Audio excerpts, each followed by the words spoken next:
I had several experiences in my life where, of course, like we all did, you know, you're in school and we're playing baseball and it's your turn to bat and you get up there and oh wow, that's harder than I thought. And then some guy says, "You suck."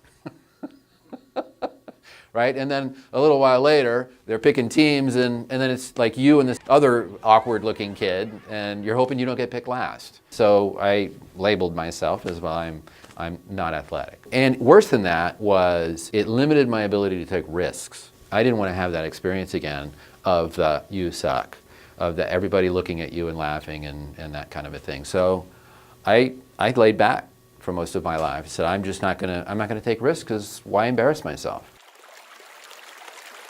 I have a vivid memory of making a conscious choice that it was going to go differently. I'd go camping with a bunch of my college buddies, and we go every year, and it's on a river, and the river's cold, and I don't like cold water, so I'm cool. I don't need to, you know, I don't need to go swimming in the water, and I was sitting there one day. I think it was early in the morning, and I was looking at the water rushing past, and the river's, you know, 3-4 feet deep with boulders, beautiful, clear, crystal clear water.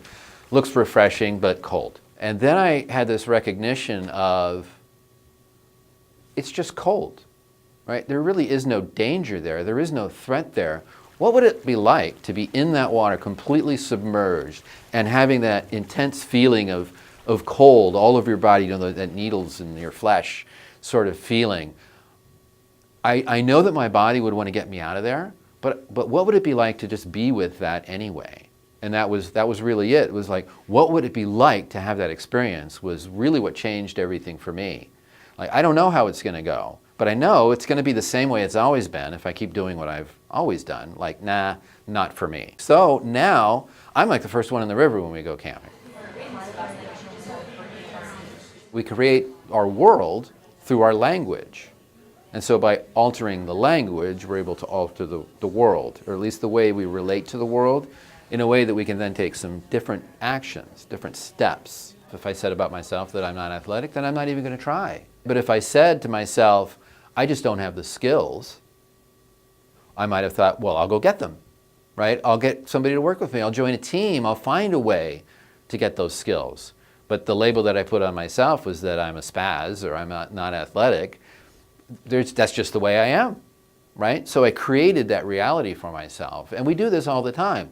Or I assert that the most important thing. So the philosophy really is about identifying what's standing in the way of your success. These kinds of words that we use, the language that we use to describe our situation, those are the kinds of things that show up in the coaching, in our conversations, that then I go to work on with them to break down that barrier, to have it really not occur as a barrier anymore, but maybe just taking that next step. Where can we go? What's next? What can we do? You know, we've accomplished this. That was great. Where do we go from here? What do we want to take on next? And that's just an exciting conversation to have. That's an exciting sort of way of being in the world. Is, you know, it's juicy. It's life.